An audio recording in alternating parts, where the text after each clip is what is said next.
It's not what happened to you, it's what you do about it. La qualité de vie d'un individu n'est pas déterminée par ce qui lui arrive, mais par ce qu'il fait en réaction de ce qui lui arrive. Bonjour à tous, bienvenue sur ma chaîne YouTube pour booster votre niveau d'épanouissement personnel. Abonnez-vous, likez et surtout j'attends vos commentaires. Et abonnez-vous pour plus de vidéos sur cette chaîne.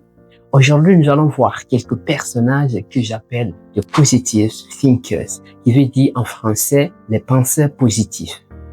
Je les appelle ainsi parce que j'ai été impacté par leur courage, par leur optimisme, par leur pensée positive et surtout par leur façon qu'ils ont réagi face à ce qui est arrivé dans leur vie. Lorsqu'à un moment l'existence nous paraît très injuste, certains profitent de l'occasion pour devenir plus meilleurs, pendant que d'autres profitent également de l'occasion pour devenir très misérables qu'ils n'étaient auparavant. Oui, j'en connais beaucoup qui avaient pour rêve de devenir médecins afin de sauver des vies, mais par manque de patience, ils ont abandonné. Oui, j'en connais beaucoup qui pouvaient décrocher leur examen ou avoir leur job l'année prochaine, mais ils vont abandonner parce qu'ils ont cette honte et douleur d'avoir échoué pour la première fois, pour la deuxième fois et pourquoi pas pour la troisième fois. Oui, j'en connais beaucoup qui ont arrêté de rêver et n'ont plus d'espoir parce qu'ils ont perdu quelqu'un ou quelque chose de spécial dans leur vie. Parfois, lorsque je m'assis ou que je marche, je me pose des questions. Attends, comment est-ce en pleine journée, avec les yeux grandement ouverts, j'arrive quand même à trébucher, voire même à me retrouver par terre? N'est-il pas possible que je trébuche dans une activité, dans un examen ou dans un business qui sont d'ailleurs très compliqués que le simple fait de marcher? Pour répondre à ces questions, partons à la découverte de quelques personnes qui n'auraient pas pu réussir leur vie s'ils n'avaient pas connu de situations dramatiques ou de résultats non digérés. La première personne que je qualifie de positive thinker est Candy Lightner. Candy Lightner est américaine. Et après avoir perdu sa fille dans un accident de circulation, oui, sa fille étant renversée par un conducteur ivre, elle fonda une association, Mothers Against Drunk Driving, qui veut dire tout simplement en français, Ligue des mères contre l'alcool au volant. Et cette association, elle a sauvé des milliers et des milliers de personnes à travers l'Amérique et le monde entier. Combien parmi vous se sont servis d'une situation pour devenir une personne dans leur vie? Combien de personnes se sont servis, d'un malheur, comme nous avons l'habitude de dire, pour se vraiment hisser parmi les grands? Combien ont essayé de faire comme cette dame, cette américaine qui ne s'est pas assise pour vraiment se blâmer, pour se dire, attention, Dieu ne m'aime pas. Attends, cet accident est de ma faute parce que je n'aurais pas pu laisser ma fille partir seule, parce que je n'aurais pas mettre ma fille à l'école. Oh, pourquoi est-ce que j'ai envoyé ma fille dans telle école? Oh, pourtant, personne ne sait vraiment ce qui peut arriver dans le futur. Combien de personnes parmi vous se sont posé des questions, se sont dit pourquoi cette situation m'est arrivée, pourquoi cette situation m'est arrivée, et qui se sont servis par après de cette situation pour devenir quelqu'un dans leur vie. Combien d'entre vous sont comme cette dame, Candy Lightner? Parce qu'elle s'est pas posé des questions, elle s'est pas blâmée, parce que pleurer ne serait pas la solution. Oui, elle pouvait s'asseoir pleurer, couler des larmes, où les gens diront, oh, la pauvre, elle a perdu vraiment quelqu'un, mais attention, est-ce vraiment ça la solution? Est-ce ce qui pouvait faire revenir sa fille? Non, absolument non. Ces choses ne pouvaient pas faire revenir sa fille. Oui, ces pleurs ne pouvaient pas faire revenir sa fille. Alors, qu'elle s'est dit? Elle s'est dit, je me lève, je suis forte, je suis plus sur ma situation. Et si c'est Dieu qui a donné, alors c'est lui qui a repris. Et elle a fondé cette association. Et elle s'est dit quoi? Oui, si ça m'est arrivé, ça peut arriver à mon voisin, ça peut arriver à mes proches. Alors, j'évite vraiment ce qui est arrivé à mes proches en fondant cette association. Et cette association, je vous assure qu'elle a sauvé des vies. Et je vous invite vraiment à faire comme cette dame qui ne s'est pas posé de questions, qui ne s'est pas blâmée de la perte de sa fille et qui s'est levée en disant, attends, je veux arrêter d'éventuels incidents causés par des conducteurs ivres. Et elle a fondé cette association qui a sauvé des vies. Suivez vraiment cette méthode de cette dame puisque ça vous vraiment aidera. Et d'ailleurs, cette dame, elle n'a pas été égoïste parce que aurait été quelqu'un d'autre, oui, qui a perdu son argent, n'aiderait pas quelqu'un d'autre à ne pas faire perdre son argent. Oui, elle a été vraiment une dame et elle a l'esprit de partage. C'est pourquoi elle s'est levée en fondant cette association, afin que les accidents sèchent. Et c'est ce qu'elle est vraiment devenue. Oui, elle est devenue vraiment une héroïne qui a sauvé des milliers de personnes et qui continue de sauver à travers l'Amérique aujourd'hui. La deuxième personne que je qualifie de positive thinker est Karamo Sangare. Voilà, nous connaissons tous Karamo Sangare. Il fait partie aujourd'hui de ces coachs internationaux qui voyagent de pays en pays pour vraiment sortir, pour aider la jeunesse à sortir de cette situation et à être autonome. J'aime vraiment ces coachings et d'ailleurs c'est mon mentor. Et cela ne veut pas dire vraiment que c'est mon mentor qui mérite d'être vraiment parmi ces positive thinkers. Non, c'est parce qu'il le mérite. Karamo Sangare, après la mort de son père, quelques années plus tard, il avoue ceci. Ce fameux drame qui arrive dans ma vie en 2016, en septembre 2016, 23 septembre exactement. Donc c'est arrivé le 20, mon père il est tombé malade. 2-3 jours plus tard, il est décédé, un vendredi. Ouais, un jeudi nuit, vendredi, et directement on l'a enterré. Et ça, c'était le coup le plus choquant qui devait m'arriver, mais en même temps, c'était la plus belle chose qui devait m'arriver. Je dis ça aujourd'hui, ça paraît... Non, j'ai pas compris. Tu peux répéter cette partie? Ouais, ça paraît choquant, mais oui, c'était la chose la plus terrible qui devait m'arriver, mais en même temps, c'était la meilleure chose qui devait m'arriver. Le décès de ton père. Yeah. Moi, je peux accomplir beaucoup de choses aujourd'hui, mais j'aurais bien aimé que moi, mon père soit là pour que je puisse lui acheter sa voiture de rêve, pour que lui aussi puisse rouler là-dedans, mais j'ai pas eu cette chance-là. Tout ce que j'ai accompli, c'est après la mort de mon père. Justement, le 24 août 2018, j'ai mis pied en France. Beaucoup diront, attends, ce mec il délire. Comment est-ce que la mort d'un parent proche peut-elle être une meilleure chose qui puisse arriver à quelqu'un? La réponse que j'ai à cette question est que lorsque nous vivons avec un parent qui fait presque tout pour nous, qui achète vraiment nos paires de chaussures, qui s'occupe de notre santé, de notre manger, qui s'occupe presque tout de notre scolarité et que ce parent arrive un jour à s'éloigner de nous, nous devons prochainement compter sur nous-mêmes. Et c'est ce que Karamo a fait. Et c'est pourquoi quelques années plus tard, il avoue ceci. Après la mort de son père, Karamo devrait compter sur lui-même parce que si c'est son père qui était censé, qui le faisait par le passé en s'occupant de sa scolarité, en s'occupant de la santé de sa maman, de ses petits frères et de lui-même, alors cette fois-ci, c'est à lui de prendre les choses en main parce que le parent n'est plus pour faire ces petites choses qu'il faisait auparavant. Le parent n'est plus pour s'occuper de tout. Il s'est vraiment mis à la place de ce parent pour dire si papa n'est plus aujourd'hui, je dois être là pour ma mère. Je dois être là pour mes petits frères, pour mes sœurs. Je dois être là pour moi-même parce que je n'ai plus personne pour venir vraiment à notre secours. Karamo s'est dit, je peux pas vraiment m'arrêter, je peux pas m'asseoir, je peux pas me permettre de faire du n'importe quoi. Alors c'est pourquoi il a pris les choses en main. Il s'est dit, je dois être responsable. Et voilà aujourd'hui où est Karamo, ce coach international qui est là à impacter la vie des gens.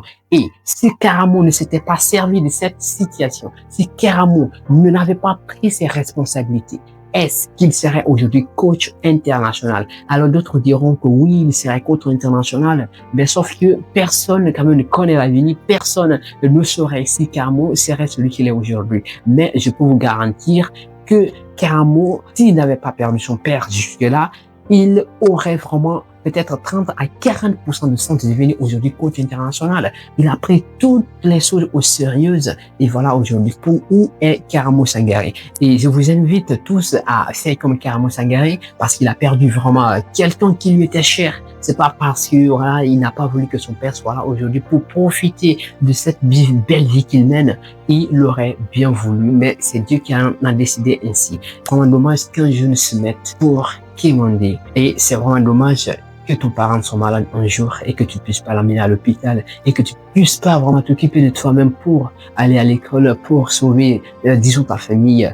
Faites comme Karamo Sangare et là, bien sûr que les gens diront que voilà, ce gars, il n'est pas normal. Comment est-ce qu'il a pu avouer ceci? Bah, c'est ça. Mais seulement personne n'ose souvent le dire, mais il a vraiment dit la vérité. Il faut parfois, qu'on traverse des situations difficiles, pour découvrir notre vrai potentiel, pour découvrir notre vraie identité. Et c'est ce qu'a fait Karamo Sangare. La troisième personne qui se qualifie de positive thinker est W. Mitchell. William Mitchell est américain et il s'est d'ailleurs présenté aux élections du Congrès malgré la marque sur son visage. Et vous pouvez même le voir en image que W. Mitchell a vraiment des marques, disons, sur son visage. Et ces marques étaient dues à un accident de moto. Et après cet accident, il s'est pas vraiment assis pour se blâmer. Il s'est pas dit non, je suis déjà inférieur aux autres. Cette marque sur moi ne peut pas me permettre d'être là, ne peut pas me permettre d'être là où les autres sont. Il s'est présenté aux élections du Congrès et vous n'allez pas me croire ce qu'il a choisi comme slogan lors de sa campagne. Et ce slogan était « Élisez-moi, car ça vous changera de tous usages angéliques ». Combien parmi vous se sont servis d'une situation catastrophique? Combien parmi vous se sont servis d'une situation qui leur est arrivée, que ce soit une situation mentale, une situation corporelle, pour se hisser ou pour devenir vraiment un grand? Il s'est vraiment servi de ces marques sur son visage en allant vraiment se présenter et il s'est pas dit « Attends, j'ai un bras coupé, attends, mais j'ai vraiment un pied coupé, j'ai ici des mains qui ont été brûlées, j'ai des brûlures voilà, au niveau des au niveau du visage.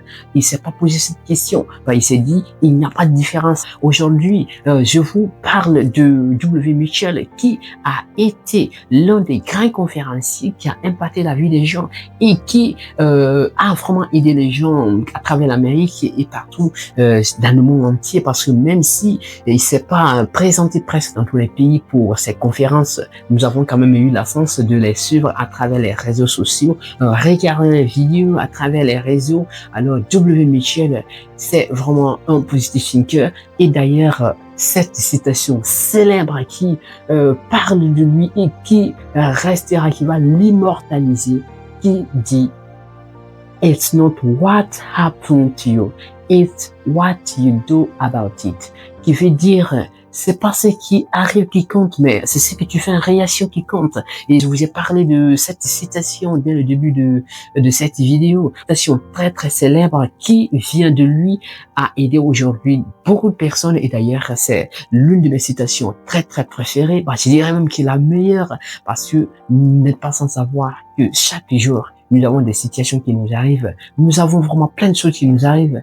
En tout cas, lorsque nous sommes en vie, en tant que nous respirons, nous aurons toujours des problèmes. Et ce qu'il faut faire, c'est vraiment la réaction que vous faites face à cette situation qui compte. Et c'est ce qui fait la différence entre ceux qui en ont et ceux qui n'en ont pas. La quatrième positive thinker est Helen Keller. Alors, prêtez vraiment attention à ce que je vais dire à propos de cette dame, parce que son histoire est vraiment incroyable. Parce que je n'avais pas encore su ou je croyais pas en un mot à ce qu'on disait à propos de cette dame. Cette dame a été parfaite, elle a été incroyable dans sa vie. Helen Keller est une célèbre écrivaine et conférencière américaine qui a marqué la moitié du XXe siècle par ses combats politiques et féministes. Malgré qu'elle soit sourde, muette et aveugle, elle intègre à 20 ans la prestigieuse université d'art libéraux à Cambridge, où elle obtient son diplôme avec les félicitations du jury. Après ses études supérieures, elle écrit et publie 12 ouvrages, dont le plus célèbre, The Story of My Life. Alors, l'histoire de cette dame, elle est vraiment exceptionnelle. Pourquoi je le dis? Parce que quelqu'un qui vraiment est sourd, qui n'entend pas, quelqu'un qui ne voit pas, qui est aveugle, quelqu'un qui est muette, oui, elle ne parlait pas, mais elle a pu aller dans une prestigieuse université féminine à Cambridge où elle a reçu son diplôme. Elle a pu écrire même des ouvrages, 12 ouvrages, dont l'un a été très célèbre, The Story of My Life. Je dis vraiment, c'est incroyable. Helen Keller est née avec vraiment ses anomalies et dès sa naissance, elle ne pouvait pas parler, elle ne pouvait vraiment quasiment pas voir. Elle était vraiment coupée au reste du monde. Elle était vraiment dans la trouille. Mais qu'est-ce qu'elle a fait? Elle a appris. Alors voilà quelqu'un, voilà une dame qui n'avait presque rien, qui est parmi d'autres personnes qui sont aujourd'hui parmi nous dans la société, mais qui est parvenu vraiment à se hisser parmi les grands, qui a prouvé au monde entier qu'il n'y a pas de différence entre ceux qui en ont et ceux qui n'en ont pas. Il n'y a pas de différence entre ceux qui peuvent et ceux qui ne peuvent pas. Combien aujourd'hui sont parmi vous qui ont des organes au complet, mais n'arrivent même pas à écrire un article, n'arrivent même pas à écrire même 2-3 lignes ou n'arrivent pas à écrire 10 pages, mais elle l'a fait et d'ailleurs, elle était aveugle, elle était sourde, elle était muette, mais elle a pu faire, elle a pu écrire, elle a fait finir ses études. Combien parmi vous aujourd'hui sont vraiment des gens normaux, excusez-moi pour le terme, mais qui n'ont pas vraiment cette attitude d'atteindre à l'université? Combien parmi vous aujourd'hui n'arrivent même pas à vraiment finir leur métier, à faire leur travail ou à finir leur travail ou à finir leur formation? Oui, Hélène Keller l'a fait et là avec des désavantages que vous connaissez. Et je vous invite également à faire comme Hélène Keller. C'est pas parce que nous avons un bras coupé que nous ne pouvons plus rien faire. C'est pas parce que nous n'avons pas maintenant, oui, de cheveux que nous ne pouvons rien faire. C'est pas parce que nous avons vraiment un pied qui est amputé que nous ne pouvons rien faire. Nous pouvons vraiment se hisser parmi les grands. Nous pouvons faire, voire même mieux faire que ceux qui en ont. Parce que vu l'espoir de cette dame et les autres, je me suis vraiment posé des questions, à savoir quelle différence existe-t-il entre ceux qui en ont et ceux qui n'en ont pas? Et quelle différence existe-t-il entre ceux qui peuvent et ceux qui ne peuvent pas? Ne négligez pas ces personnes qui ont des avantages dans la vie. Ne négligez pas, ne minimisez personne dans cette vie. Tout est possible, nous pouvons tous y arriver et il ne suffit pas d'avoir quelque chose comme des anomalies sur le corps ou des anomalies mentalement pour se dire qu'on peut pas y arriver. Nous pouvons tous y arriver et c'était vraiment ces 4 positive thinkers et il y en a d'autres, mais ces 4 sont vraiment ces personnes que j'ai choisi aujourd'hui pour partager dans cette vidéo. Abonnez-vous, likez pour de prochaines vidéos et essayez de faire comme ces positive thinkers.